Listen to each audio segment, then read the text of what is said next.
My name is Shane Ryan, and I also would always point out that, like you, I thought Twitter was the dumbest thing I ever heard of when I was first told about it. How many also believe that, or still believe that, actually? I'm cool with that. I'm cool with that. I think healthy skepticism is fine. I'm not going to tell you that Twitter is going to change your world. I'm not going to tell you that Twitter will make you a fortune and millionaire. Also, I will tell you a few words that I will not use. I am not a guru. Social media guru is a lovely term that people like to use. I dislike that term. I am not an expert either. I don't consider myself an expert because it's all too new to be an expert. An expert means I know how it worked yesterday, but I have sometimes no idea what's about to happen tomorrow with some of these things. But it is a great chance to get in and learn. And what I like about Twitter and what we'll be talking about today is that Twitter is a very forgiving social media. It is open and it is designed to let you experiment to find the ways that work best for you. What I am is a social media advocate. I encourage everyone to get in and try and use this because these are the communications tools of our future, of our present and our future. Think about 5 years ago, Herc and I were talking about this before we got started. 5 years ago, almost everything that this series of seminars is discussing did not exist. There was no Facebook, there was no Twitter. Blogging was still kind of out there, but people weren't really sure what the point of it was. And so all these tools, YouTube, wasn't there yet. And so all these tools that we have are really changing the way we work and the way we communicate. And the first question I usually tell people to answer is, this is not a fad. Social media in general is not a fad. It is a fundamental change in how we communicate. Saying that people are going to quit using social media is essentially saying that you expect everybody soon is going to head back to the post office and start buying stamps. This is the way that people will communicate. Now, the platforms that we use, Facebook, Twitter, YouTube, LinkedIn, whatever, may and will change over time. Just as you don't watch TV on your black and white console and tune into the Dumont channel, you actually now watch different ways on television. It changes, but concept of TV still remains. Social media will be the same way. The platforms we're using will evolve. I'm not saying that Facebook is here forever. Strange as that may seem. Twitter may not be here forever, but it is the next step to wherever we're going to. So what we're going to be talking about today is Twitter for Business.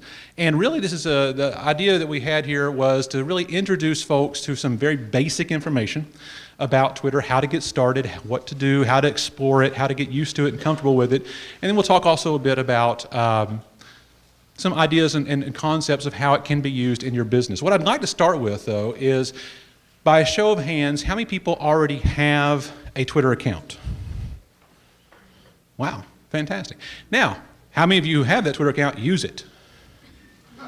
That's usually a trick question. I see you guys down there, you're using it. And how many of you still using it and still say, I have no idea what the heck this is all about? That's cool too. I get my days where I'm thinking, why am I on here? Here's our plan for the day. We're going to talk about what is Twitter, who's using it, what's going on, what does exist. Then we're actually going to walk in, we're going to do some live demonstration, the wireless card being willing. We're going to set up a Twitter account live on screen for those of you who have not done one, kind of get you information on how to do that. And then we're going to talk about some of the things you need to know, some of the phrases that become important to you during the use of your Twitter. Followers and following, of course, being one. The different tools and applications and desktop managers and other account managing programs that you can use to help make Twitter more useful to you. Because, and you may not know this, but Twitter, 75% of the people who use Twitter do not use it through twitter.com. That's by Twitter's own announcement that's how that works. And the fact is that all these different tools that are out there that help you make better use of Twitter, because you can customize, in many cases, Twitter to your specific needs. We'll teach you a little about Twitter's language, the vocabulary of Twitter, so you can learn to speak tweets, learn to speak Twitter. When you first get on, those of you who have not been on, and those of you who are maybe newer to it, you're still watching this Twitter feed go by, and you're trying to figure out it's all abbreviations and strange words, and what does this mean? So we'll walk you through a little bit of that. Give you some information on some helpful sites, and then also I have some advice from other Twitter users that I solicited over the last week or so that we'll share with you as well. What is Twitter? Twitter is, I have no idea what Twitter is. I'll be honest with you. Twitter, when it first came out, Twitter was defined as a microblogging site. You wake up in the morning and say, I'm going to go microblogging today. That's how it feels? Microblogging, it was called microblogging because the concept was it was a shorter way, because blogging was very popular, but this was a way to write very short posts quickly and distribute them, without signing into your blog and writing a treatise on whatever it is that's offended you today, and doing and doing that bit. But microblogging really doesn't, I think, adequately describe what Twitter is. And Twitter, the company itself, has shied away from using the term anymore, microblogging. There is a legitimate microblogging category. We won't get into any of that today, but if you've heard the terms Tumblr and Posterous and others, those are, I think, legitimate microblog categories. Twitter itself is really something different. Twitter is, by Twitter's own definition, a news service. It is a personal newswire. It's a communication service. Twitter is a mixture of SMS texting, email, direct messaging, private chat, public chat. It's a little of everything. And how you use it also will define what Twitter is for you. But suffice it to say, what Twitter is a great tool for one-to-one and one-to-many communications. It's a two-way tool for you to talk to people that you need to talk to, and for the people who want to find you, for them to talk to you and engage in conversations. It's real time, which makes it a little different in that Twitter has a very ephemeral quality to it. You tweet something right now, and if someone is on their Twitter account and they see that, they'll see it right now on their Twitter stream. But depending on how many people they have in their Twitter stream, if they don't look at it in 5 minutes, they'll never see that again unless they're searching for it or have their Twitter accounts and Twitter managers set up for certain things. So it's designed to be very real time, and there are some great ways to take advantage of that. Twitter also has been called mega chat, which I like actually a little better than microblog because of what it represents. It is a large conversation. It is truly a river of people talking, and you kind of get in there and you dip your line in the water and you start fishing and you put yourself into the conversation as well. But Twitter is, what's interesting to me is the growth of Twitter, how it has grown over the last years. In November of this year and December this year, the Pew Research Center published a study on who is using Twitter. It was the first time they had done a study specifically on Twitter. And what they found is that 8% of the American online public is using Twitter. That actually tells you that Twitter has a lot of room to grow. It isn't yet as widely adopted as you may think, though you hear everybody talking about it. 8% of the American online public, which actually accounts for about 6% of the population, of the total population, is using Twitter at this point. The median age for Twitter is 31 years old. Twitter actually is a little older as a social media for audience than some of the other tools that you may use. Facebook, and as an example, Facebook is, I think, 27. LinkedIn is a little older. I think LinkedIn's median age is around 41. But Twitter is an interesting place. It lands, and Twitter was adopted early by working mothers and college professionals, college-educated professionals. Mothers actually started adopting it pretty early because they used it as a neighborhood messaging system.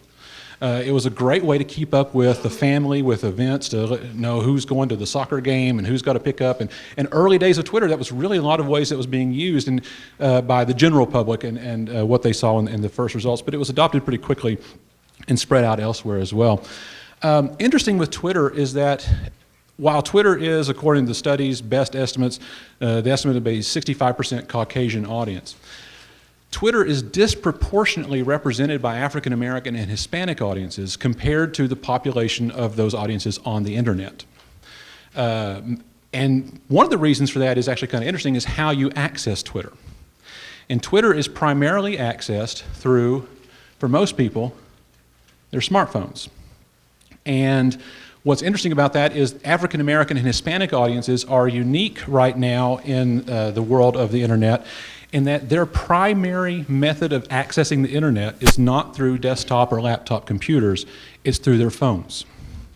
And Twitter being so well designed and used through phones makes it very popular with those audience segments. So if you're thinking about outreach to those particular audience segments, Twitter is an interesting tool to consider as a lead generator, as a customer contact point. Urban residents right now are more likely to use it than rural. Again, I think that's partly due also with the way wireless systems work in this country at this point. And Twitter users are, as it says there, most likely to access the internet wirely. 106 million registered users, but that was the number I found for November. So that has changed, I guarantee you, because Twitter is adding almost 400,000 users a day at this point. 70% of, about 70% of Twitter's users actually are international right now. Twitter is huge, growing international wise. About 90 million tweets per day are being sent out. You don't have to read all of them. I will just let you rest right now. You don't have to read all of them. You don't even have to read 1% of those. We're just going to wave that right for you right now. But, and as I mentioned earlier, 75% of the traffic from Twitter comes from outside Twitter.com. And so what are people sending on Twitter? What are they sharing? What are they talking about on Twitter? And this kind of gives you a little breakdown of what's going on. Not surprisingly, most people are talking about their personal life. What's going on? Where are they doing? What are they doing today? School's out. Oh my gosh, I got to stay home with the kids. They're going to post that. The kids are never going back to school. I'm going to kill them all. They're going to post about, they're having dinner with friends tomorrow night. They're posting personal events, personal facts. 62% of people are posting information about work, about their business, about what's going on. People are sharing news stories, they're sharing video, they're sharing audio, and they're sharing photos as well. So the multimedia is being used. And 24%, and again, this is data that's actually, at this point, I would consider old. It's from November. 24% of the people right now tweet their location. You'll see this either as an actual just generic tweet or as another tool that you may have heard of, Foursquare, Gowalla, location-based services. I'm the mayor of, and they'll say, I'm having lunch today at Pimento's, or that sort of thing. And so people are tweeting their location. I actually expect that's going to grow. And people do tell us what they ate for lunch. It's y'all's favorite slide there, I know. The complaint I always get from people when I start talking about Twitter is, I don't want to be on Twitter. I don't care. It's just people talking about what they ate for lunch. It's just people telling me stuff that's not interesting to me. It's interesting to somebody. Now, I will admit that the fella here who just ate an egg sandwich, that's not the best use of Twitter for me. I don't care. What would be really cool is if he told me where he got the egg sandwich, or maybe even shared a link to the recipe for the egg sandwich, which I'm going to guess is egg and bread. Or if it was Paula Deen, there's like 6 pounds of butter involved. But there's the possibility that there is extra information to share, but how he's choosing to share it, I don't know if he was doing this ironically or not. But our friend here was just telling us that he just ate an egg sandwich and he wanted the world to know that. So Twitter has multiple uses. And what I'm going to first tell you is, in my humble opinion, and I've been using Twitter now for almost 3 years of its 5-year life. In my humble opinion, there is no actual real wrong way to use Twitter. Twitter can adapt to what you need it to adapt to. There is no magic number that I say that you have to have this many followers, you have to do this. If you don't tweet 4 times a day, then the world's going to end for you. That's not how Twitter works. Twitter adapts to you and your audience's needs, and you define who you are, you define who your audience is that you're trying to reach, and then you and your audience kind of come to some sort of arrangement over time of what it is that you're wanting to do and what it is you're trying to accomplish and how you're going to reach out to them. That being said, I'm going to talk about just a few of these as real ideas, because Twitter, for every social media, I guess I would say, every social media platform is also not right for every business. So that it's good to find the ones that match well with your business needs, with your audience. The key also is to figure out where is your audience. If your audience is not on Twitter, pretty good chance you don't want to be on Twitter. If your audience is not on Facebook, but they're all on Twitter, then maybe you need to be on Twitter rather than Facebook. It's a matter of figuring out a little bit about that, and we'll talk about how to listen. And I think some of the other earlier sessions probably also talked about social media monitoring, and so I'll just recap that briefly in a moment. But so listening for where your audience is talking about you is a good idea. But what you can do on Twitter, and I'll give some examples of what I've seen and what I've done as well, building business connections. For me, when I get on Twitter, one of the things I do is, and if you look at my Twitter feed, it's a complete mess to you if you don't know who I am. It is a mixture of business, personal interests, people that I think are just cool to talk to. Twitter is a cocktail party in a lot of ways. It's a chance for you to go in and network. It's like a chamber networking event.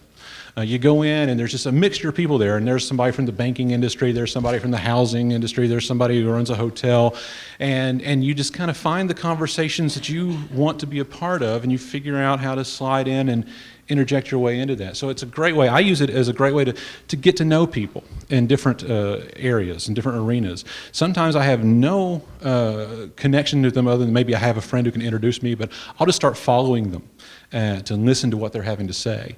And that gives me some opportunities to maybe interject and start conversing, saying, oh, well, that's an interesting thing you just mentioned. What about this? And so it's a great way. You can just use it as a general resource just to build connections, just to get out there and see what people are talking about, people that you're interested in learning from. Event promotion is a great way some organizations use Twitter, and particularly as a way of, you'll see this with events where they're talking about hashtagging, where they will promote an event. And a hashtag, we'll wander over here for a second. A hashtag is when you see this with the pound symbol and then a keyword. In this case, KnoxBiz11 is our hashtag. And so some folks who are tweeting today may be saying that I'm at so-and-so, and Shane's, just rambling on right now about Twitter at KnoxBiz11. They'll put that hashtag on. But also in advance of the event, people will use Twitter to build anticipation for it. Who's doing this real well right now, I'll tell you, is interesting, is television. Television is doing a really good job of this. TV is actually becoming a very interesting, is looking at Twitter as kind of the, to borrow a phrase, Twitter is the killer app for television at this point. What they're finding is that an insane number of people, I think that 61% of the people watching TV with their smartphones now in their hands. I do this. It drives my wife crazy. I'll admit it. We're watching TV and I have my phone out and I'm usually looking for some information about what I just have been watching on TV. I will be on Twitter to see what other people are talking about it. The Lost finale was a great example of that. People were promoting, are you going to watch Lost? Are you going to watch the finale of Lost? You're going to watch the last night's debut of Sci-Fi Channel had one, Being Human. And using Twitter to promote and get people excited about this event, in this case a television program, but it's also used for football games, for special events, for charity events. People use Twitter in a great way to reach out and get people excited about events so that when they arrive at the event, whether it's virtually arriving by watching it on TV or at an actual event, they have a sense of community already built and people who are willing to start talking and sharing. I like Twitter particularly as a media outreach tool. This is kind of an overlooked one, but I'll tell you a little secret about Twitter. Do we have anybody from the media here? Ah, excellent. So you already know this bit. I love Twitter because I find that almost every reporter in Knoxville has a Twitter account, whether they're print or broadcast. Additionally, the television show producers and the print editors are on Twitter. And I like to follow them. Not all of them follow me back, some do, some don't, and I have some conversations ongoing with several of them. But what I like to do is I follow them because what I look for is often these reporters and producers will send out a message on Twitter that they're looking for a subject to interview. They want to do a story about something. And so they need to know, is anybody out there? And so they have turned to Twitter, and what I used to know from when I worked in newsrooms, we always had a police scanner in the room, so you can listen and you hear, where the police cars or fire trucks going, so that's where we're going to send somebody. Twitter works like a reverse police scanner for the media, and that they use it to listen to what everybody's talking about. And so what's really neat about that is I had a great example. I had a group I was working with. I put together a Twitter account for them and had set it up, and we sent out some test messages just to let people know, hey, we're doing this, we're on Twitter now. And a community director for WBIR saw the tweet. Somebody had retweeted it and forwarded it on. They saw it, contacted me by messaging through Twitter, and wanted to become a media sponsor for the event. I was stunned because in my normal work, I'm begging people to let me be my media sponsor, please. I've got to set up a meeting. I go out there, explain it to them. This was just, they saw it, they thought it was interesting, contacted me through Twitter. It's a great media relations tool if you can develop an actual honest-to-goodness relationship with folks and it be helpful to them. And so I find that Twitter as a media outreach tool is overlooked by a lot of folks. Find your favorite, find the people who write or talk on the air about your industry. Follow them on Twitter, see what they have to say, and be available to help them as they call out for that help. That's really the key. Again, real-time communication with customers or vendors. Twitter is an excellent, if you want to get into it, Twitter can be an excellent customer service channel. A lot of businesses are working this way now, and that they actually have somebody dedicated or a team of people dedicated to monitor and look for people commenting to them. Comcast is one of the more famous examples because they had set up an account, Comcast Cares. And so you can tweet to Comcast Cares that you have a problem, and someone will respond to you on Twitter and then hook you up with whatever you need to do to get your problem solved. And so it becomes an instant access, so you don't have to go through all the push 1, push 7, push 3, push 1 to get to somebody. You send out the tweet, there's somebody there monitoring the Twitter channel, and it gives you a real-time opportunity. So that's a thing to put in the back of your head as a possibility. If you are trying to figure out ways to speed up your customer service process, Twitter has a great application for that. Also a great application for reaching out to your vendors if you do have to do a lot of vendor work. And I have seen examples where, again, they will send out, they get their vendors and they all have their conversation on Twitter, but they're able to send out information quickly. We need X. We're running low on this. Who can get us this? You know, and so I've seen great examples of this. Trucking companies also use this with actually just communicating with their drivers, planning routes. Saying, I need somebody to get to here, who's there, who's closest, and then using Twitter as that way to tool. I mentioned customer service, employee recruitment. Actually, several businesses, even here locally, are using Twitter as an outreach tool to find employees. I saw Cellular Sales yesterday posting on Twitter about their need for new people in their call service center, and they were posting a link to their website where you could get an application and fill it out online. But they were using Twitter as a way to reach out and find employees. But they also, the smart way to do that is they weren't just randomly, they would of course sending that out as a tweet, but they also have the opportunity to monitor a conversation, to look and search people's bios on Twitter and find people they can target and say, hey, did you see this? You know, would you like to be interested? Would you maybe be interested in this job opportunity? Great opportunity for prospecting in the same way. You can search Twitter bios, you can search people's Twitter feeds, see who's talking about specific topics. Maybe it's somebody you can help, and so you have an opportunity to prospect there. Tracking industry news. Again, this goes back to your media, but this is a larger purpose. You can track what people are talking about across the media spectrum in your business. My favorite one is competitive research. Twitter is an excellent detective for you.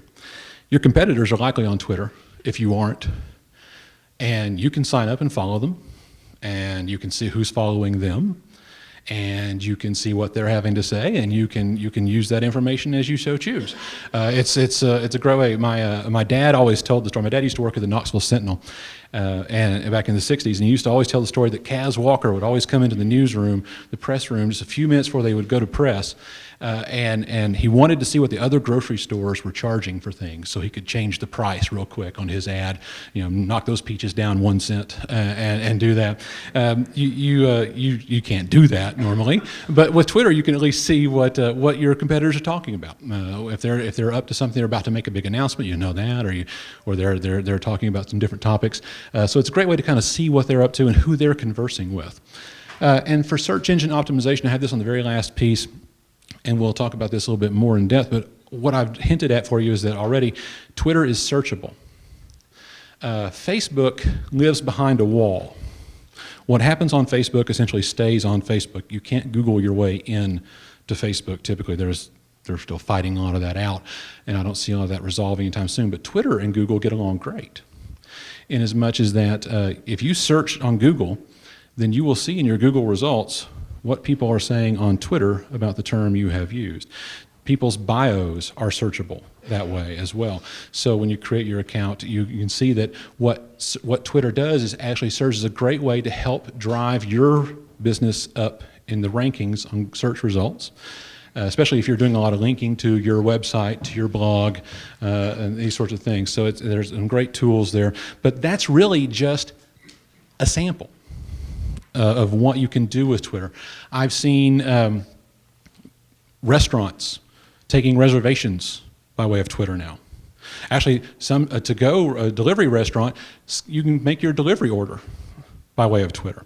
Hospitals, there's a hospital in Florida that does an excellent job. They use Twitter to broadcast, because hospitals have to deal with the HIPAA regulations, so there's not a lot they can share sometimes. But what they can share on Twitter is the estimated wait time in their waiting room.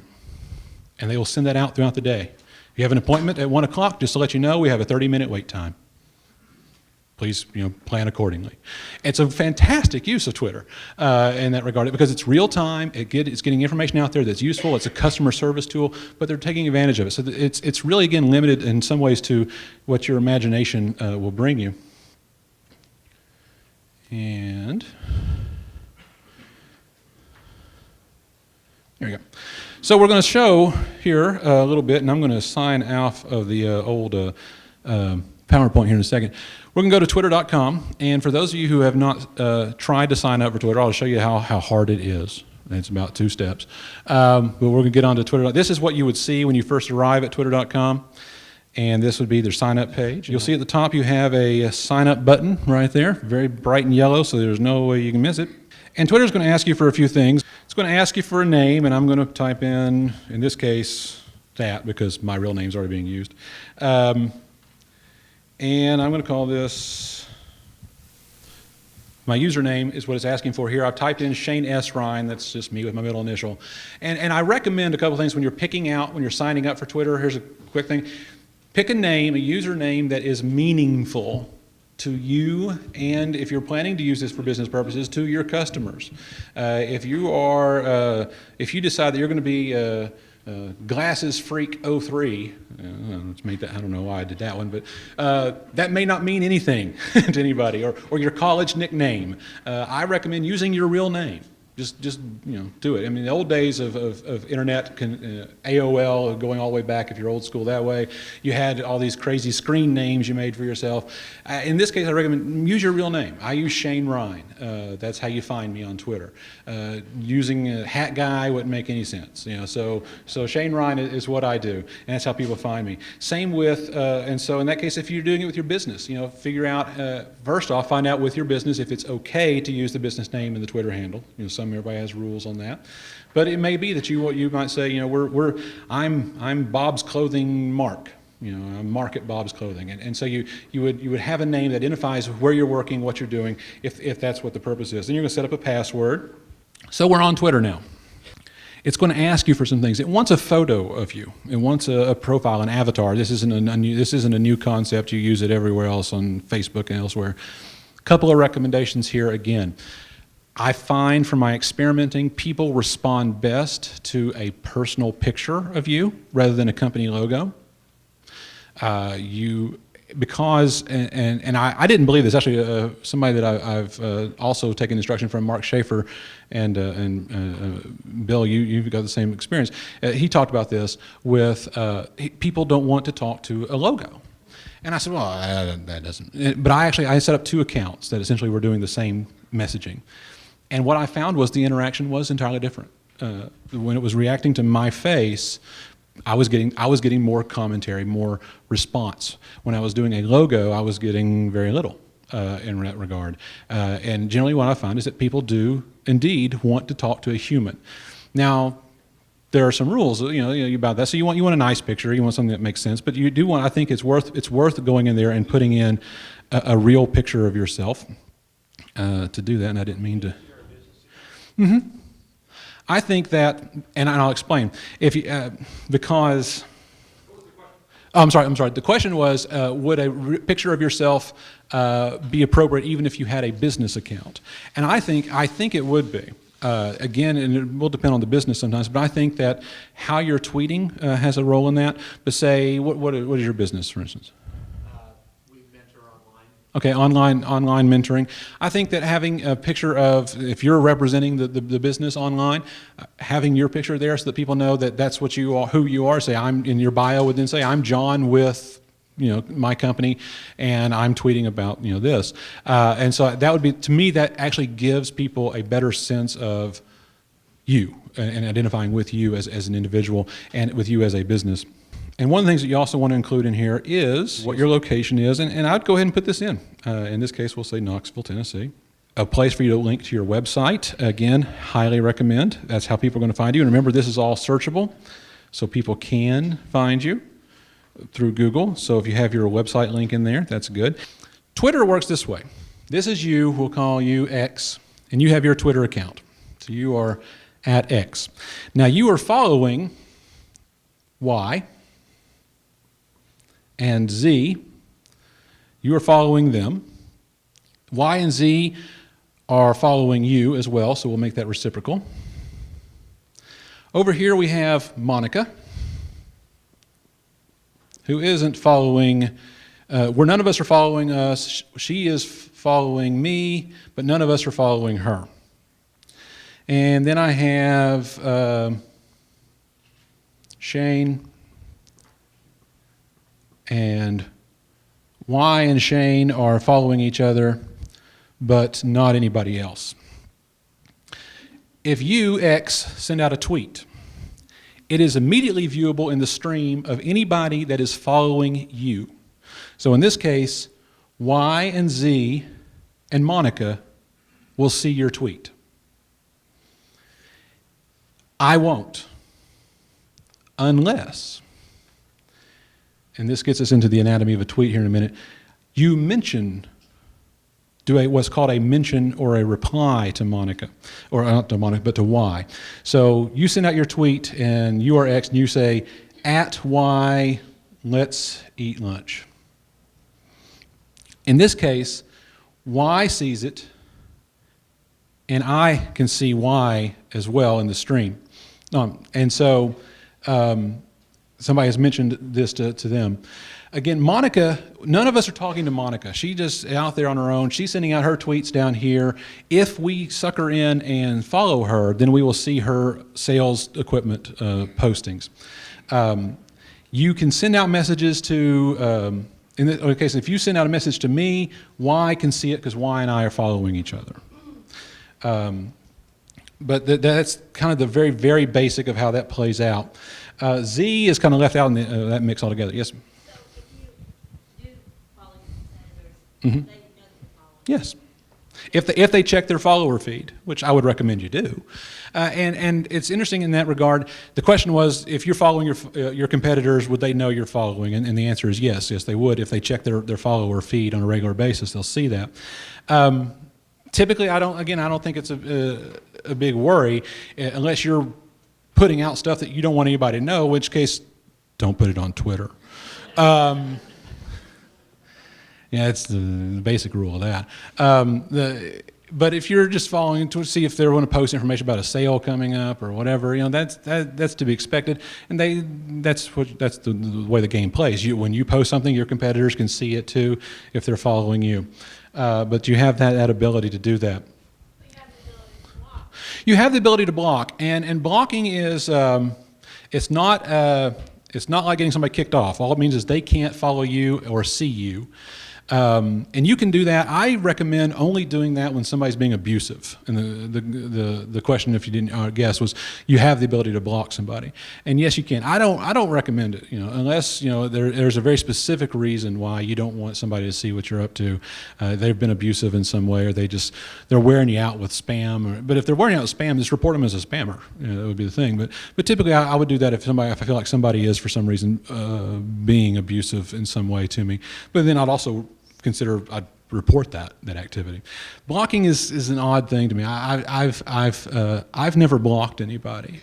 Just because I've never had anybody do anything to me online in that regard on Twitter that makes me think that, oh my gosh, I should never let them see what I'm saying, because I want them to know when I'm eating my next egg sandwich. So there's that piece of it. Again, just to recap here, be yourself on your profile. Share who you are. Talk about what you're doing, what your purpose is there, what you want to get, what you want to accomplish, and then we'll talk real quickly about followers and following. That's the big question usually. How do I get my followers? How do I get people to follow me? And I think the question really should begin with, who should I follow? Because that's really the best way to get started. The best way to get started on Twitter, if you're not already on Twitter, is to get in, sign in, create an account, and listen for a little while. Just watch the conversation. Again, if we use the cocktail party analogy, you don't just go charging into a circle of people who are already in the middle of a conversation and start to, hey, let me tell you about this. You just kind of sidle your way in, you listen, you look for your opportunity to join the conversation. The same way I would treat Twitter. Just kind of watch it. You get to learn people's styles, their habits, the way they talk, what they want to talk about, when they seem to be wanting to interject, and where your opportunity is to jump into the conversation. So begin with the find friends, what we just showed you a little bit of. Find who you already know on there and get to follow them. You don't have to follow everybody you know. If you have a bajillion contacts and they're all on, you don't feel obligated. You got to follow them all. Pick out the people that you want to talk to. This is your chance to weed out and only talk to interesting people. Well, there you go. See, if your Aunt Mabel is on Twitter talking about the egg sandwiches, you don't have to follow her, and if you don't tell her, then she won't know. Another great tool is Twitter's search function. Twitter has a fantastic search tool. Another good way of finding people to follow is a website that I will show you here called Twello. And by the way, these links are also on the handout sheet that was on your desk. Twello is a good one for finding folk, if it'll sign up. Everything on Twitter is TW. That's the joke. That's the inside joke. Everything is TW something. So the people that you follow on Twitter are tweeps. The tweets are what you send out. Twello is a website. It's a great website. It's a self-registering website where you go on and tell a little bit about yourself. You include your bio, but you also can select categories that you would like to be considered in. So if there's a mentoring category, you could put your Twitter handle in there as a mentoring category. You can put in geographic categories, and then you can also go in and search for other people who have entered those categories and have that so that you can find people that you can instantly start following, and they have expressed that interest in what you're up to. And the question is, since this sounds like a free service, but you're charged for texting, why isn't this killing texting? And I honestly don't know why it's not killing texting. I'll tell you that what American teenagers text 3,000 times a month is the last little piece of data. 3,000. That means they're actually texting in their sleep is the only way I can figure this out. 3,000. So, and you can do it for free on Twitter, but it's a more open dialogue. When you're texting one-to-one. Before smartphones really took off, you took Twitter, you could do it on your phone. It arrived as a regular text message, SMS as a text message, and then you would respond to it as a text message if you so chose. With smartphones now, that's really kind of going away. More or less. Everybody is using apps on their phones, and there are great apps out there. We're going to start actually, although I list smartphone apps first, I'm going to actually skip ahead to desktop applications, desktop dashboards. Hootsuite is my all-time favorite, and I don't get paid by them at all to talk about them. It's a free service. There is a paid version of it. There are others, TweetDeck, Seismic, several of these that are out there that I'll let you use.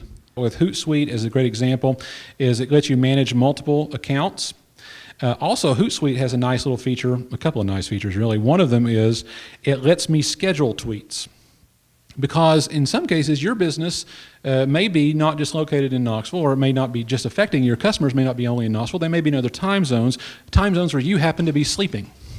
You can actually write a tweet in advance on Hootsuite and schedule it so that it goes out at a later time while you are sleeping. That's what I like. That's one of the nice little features of it. Question is the paradox of if you schedule a tweet to go out at a time when you're not there, are you missing out on possible live engagement? And the question is yes. But there are also, again, as I get to the no wrong way, right way thing, depending on the message you're sending out, in some cases what I do is I will send out, and there are other people who do this, if I have a new blog post, but I want to make sure that the West Coast has seen that blog post, I can schedule a tweet that'll go out when the West Coast is reading Twitter, saying, hey, new blog post at my blog, here's the link to read it. Because if I only send it out to the East Coast people when they're seeing Twitter, by the time the West Coast gets there, that tweet is so far gone down their channel, they're not going to see it. Real quick, the vocabulary, we've already hit on some of these, but just kind of a real quick deal here. A mention is when someone mentions your account name in their tweet. So like, hey, at Shane Ryan, saw you talking today. A reply is when that begins the message. That's a subtle difference. So at Shane Ryan begins the message, means it's directed straight to me, but then certain people can also see it. DM or direct message is a back channel communication in Twitter. And you'll see people say, hey, DM me the details. That's what they're talking about. They're sending you a back channel. It's like private chat, essentially. Only you and that person can see it. The trick is both of you have to be following each other, otherwise you can't direct message each other. RTs are retweets. Retweets are the currency of Twitter, I think, in a lot of ways. It's how you can share information quickly. Basically, you see somebody has tweeted something, and you can actually just hit a retweet button and repeat it straight back out, sometimes with commentary, sometimes without. Hashtagging, we've talked a bit about. Here's an example one. This is a reply.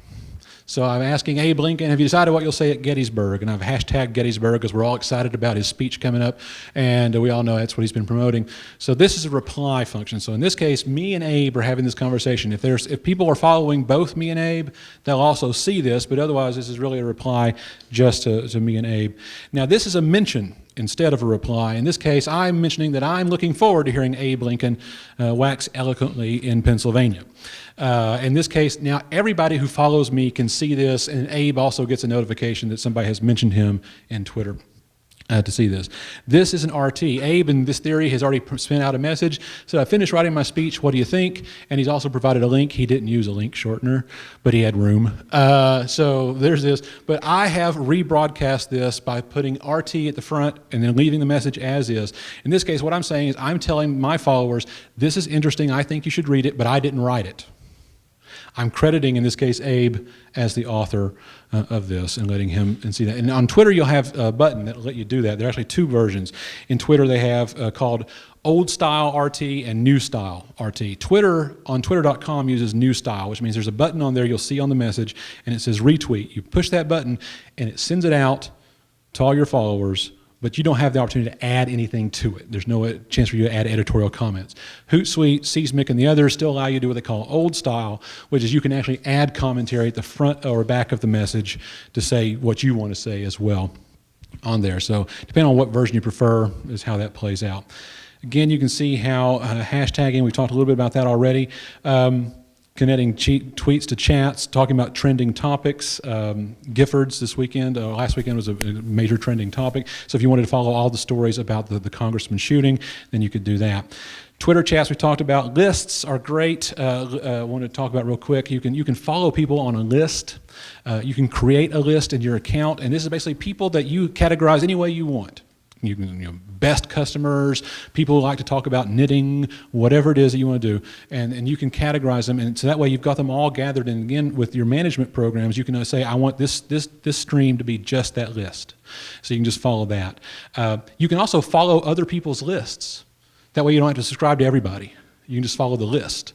And then again, if you're using a program like a Hootsuite or a Seismic, then you can make that column work and just follow that list and see that way.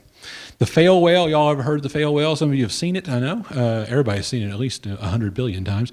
The fail whale is actually, happily we haven't seen it lately. I've just probably jinxed them all to pieces.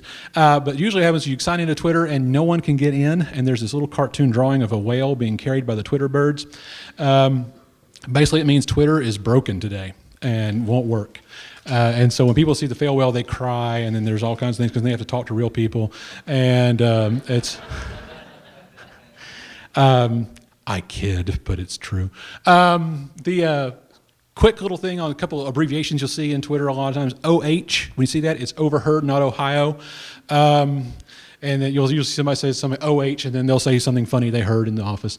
NSFW means not safe for work. If you're going to click on this, you have been warned. FB is the popular Twitter abbreviation for Facebook. FTW is for the win.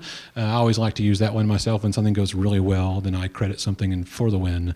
In real life, and then a popular hashtag that people use is Follow Friday, or you'll sometimes see it as just hashtag FF. And that's a popular Twitter tradition on Fridays in which people will post the name of a Twitter user that they think that you should know about and you should consider following. And it's a great way, especially if you're following people that you think are influential in your business, to see who they're posting on Follow Friday. And they're going to tell you other people that are interesting to them. So that's a great little tool to have. These are also listed on your handouts, on the useful tools. Key here is when you're developing your Twitter strategy, what you're going to do, start by listening. That's really the thing, is listen to what your people are saying that you have chosen to follow, and then you can start to figure out what it is you need to say. What is you're wanting to talk about? Are you wanting to talk about you're getting more people to come to your event? Are you wanting more people to know about your sales? Or you're trying to recruit new employees? You listen first to how other people are doing that, and see what suits your style and your need best, and what your audience might respond to best. Sharing is key to Twitter. I think Twitter's currency is all about sharing. It's not about asking people to do something for you. Really, that's a secret, a little trick to this, is that the secret to success, I think, in Twitter is the more you share with people, the more information you provide them with. It's not sales-oriented necessarily, but useful information. Share links. Say, hey, there's this story today about this that I think you should know about. Or this somebody was tweeting about this today, or this information has come up. Here's a photo that you might be useful in. Answer people's questions. People are asking questions all the time on Twitter. Jump in, share, give your answers, that kind of thing. Because what you'll find is, what my experience has been is, I get more information and more response from people wanting to help me later and work with me based on how frequently I share in the past with other people, because they see that, they observe that, say, oh, this guy, he seems to know something about this, because he's always got this, he's following all these different people, and he's sharing and forwarding this information that's useful. That doesn't mean share everything. Don't be a fire hose, but be picky and be deliberate in sharing information that is of legitimate value to you and your customers. Ask a lot of questions. People love to give answers and help you with that, because it's, again, part of that sharing philosophy. Links to your own content are always very useful. Again, remember, Twitter is searchable, so the more links you can provide from time to time in your own content feed to your own site helps you with your search engine abilities. And commit. This goes into the question of people, the dead people we talked about at the beginning. My challenge to you is this: if you're going to start on Twitter, jump in. Do it just as a civilian. Don't worry right now how your business is going to play it. Just jump in as you being a person on Twitter, wanting to learn about it, and commit yourself to about 2 weeks of being on Twitter. And I mean, that's 15 minutes a day. Just get on there, read, see some things, engage in a conversation, just basic get started kind of stuff, and get to know people. I mean, you actually have a chance to get to know people. My best experience of this has been over New Year's Eve, and it was just a silly thing. I have a friend who lives in Shanghai, and knew him before Twitter, but he lives in Shanghai, and he sent me a tweet because it was already well past New Year's there, and he says 2011 is awesome. There are flying cars, and so I sent that message back out on Twitter, and it was picked up by the New York Times tech blogger, Stuart Evans, who follows me for some reason. He started following me a while back, and when I tweeted that, he retweeted it to all of his friends. And then suddenly the New York Times automobile editor was sending out this message crediting Shane Ryan, talking about flying cars in 2011. He was excited. He said, I can't wait till tomorrow. And what I found was then NPR's car person started tweeting it, and I suddenly had this great conversation going on New Year's Day with all of these automotive experts, a field I didn't really think I'd ever be working in particularly. But what was really interesting is it just kind of created a little serendipitous moment where I could start having this conversation and making an introduction to these people, so that now when I do have clients who have opportunity to talk about cars, I have developed an early relationship now with the New York Times automobile writer and NPR's automobile editor, just through having a little conversation on Twitter about a joke a friend of mine told me from Shanghai. And so it's really nice ways, but you don't get that unless you commit to it, unless you're involved in it and engaging in conversation. There are Great ways to do that. Have as many conversations as you can. Be a great thing. When you're ready to go further, then these are some things you need to start looking at is how will Twitter integrate with everything else you're doing? How will it fit in with your website? How will it fit in with your blog? How will it fit in with your Facebook accounts? What integration will you need to be doing there? Create a list of your own. Start doing it. Start cultivating a list. Become a curator of information. And that's a great way to gain and earn reputation on Twitter as well, to get people to follow you, is that they know that you're a good curator of information. Join a Twitter chat. Find one in your industry. I've given you a link on how to find those. Find one in your industry and get involved. Organize or attend a tweet up. A tweet up is a in real life meeting of people who tweet.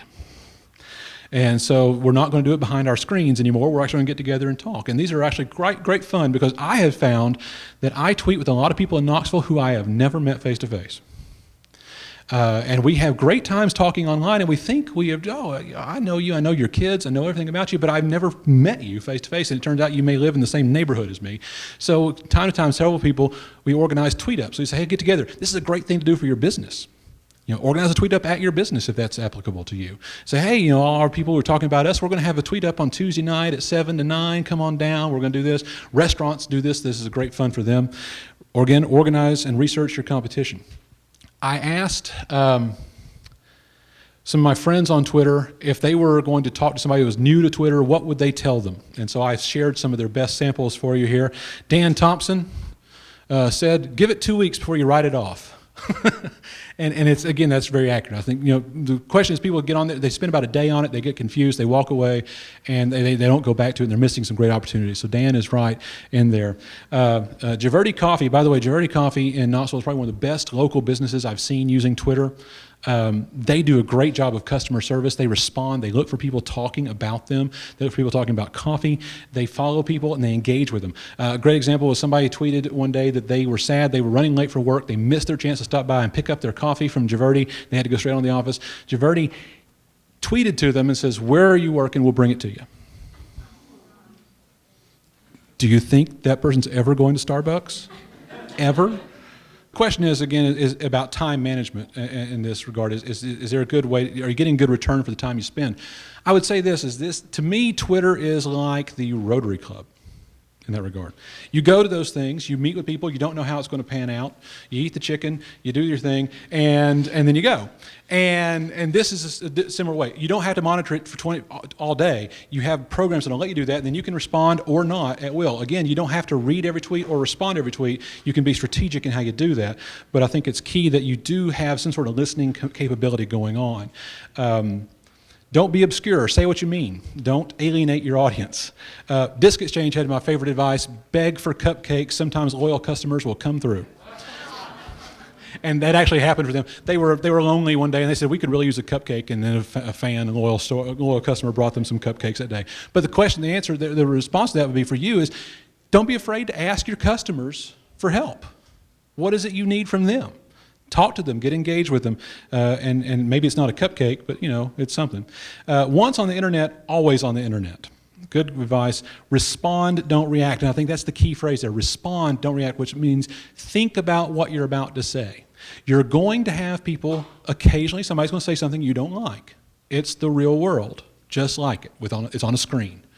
Somebody's going to say something you don't like. Your instinct may be to fly off the handle and write them a tirade in 140 characters. But guess what? It doesn't go away. There is a delete button, but once you've sent it, it's gone. You don't know who else has picked that up and retweeted it. You don't know what, it's already stored, it's cached away, it's there. So I think the key here, I think the genius line of this is respond, don't react. Think about it. Find people who are similar to you. We've talked about that a bit from Jay. Learn the lingo. Get to know it. That's Kathleen Kinzer talking about that. Joey Straughns in Nashville. He says, hold as many conversations as possible. The other night I had 4 or 5 going on simultaneously. It was great fun. I was watching an NFL playoff game. And so I had some friends of mine, we were chatting about football, we were around the country, and we were chatting about who we thought we were trash talking to each other about the football. Same time I was engaged in a tech chat, trying to follow that along, and I had that going on. And another friend of mine was, I'll admit this, she won't have you happy, drunkenly live tweeting the Miss America pageant. And So I was watching her conversation and jumping in every so often, and I had several of these going on at the same time. And when I thought back on it, when it all kind of died down, I thought, well, that was really an intense hour or so. But what I got out of that was a lot of things. One is I got some time to spend with some friends online. I got to make some business connections. I got to let my personality shine through a little bit as well. I'm not just this guy typing. This is us conversing, and so I think it is right. Get involved in as many conversations as you can find. Randall Brown at the News Sentinel has my favorite one as well. One of my favorites. You catch more flies with honey. Don't forget that as well. I think that a great example of that is up in Canada. Molson Beer has started doing this thing where they start complimenting Labatt's. Now, if you know Canadians and beer, those two don't go along with each other. They hate each other. But what they've done is they've started good-mouthing, is what they call it, good-mouthing each other. And that Molson starts complimenting Labatt's, and what it does is it drives Labatt's crazy. But it's kind of like the Miracle on 34th Street, I guess, where the Santa starts referring people to other stores, and that's the concept that Molson's is doing. They're trying to use people to catch with honey. And Kathy McGowan here says, be yourself, and I think that is so true. Be yourself. It's okay to laugh. I think that we overlook that a lot when we're talking on Twitter, when we're talking about social media. It's perfectly okay to have a personality and a sense of humor in the appropriate places. I mean, obviously, you're not going to interject your favorite jokes during the coverage of the Gifford story or something, but you find your places, you find and let your real self show through. And she says, don't listen to gurus, and I completely agree. But again, the idea is be yourself, let your real personality show through. If you go to slideshare.net /AckermanPR, you'll find these slides available to you on there. And I encourage you, follow me on Twitter. If you want to ask me questions anytime after this, I'm there. I will answer. My Twitter address is Shane Ryan. My business one is AckermanPR. That's Ackerman_PR. But certainly would be happy to answer your questions as they come up, and we can get into more specifics for your particular needs.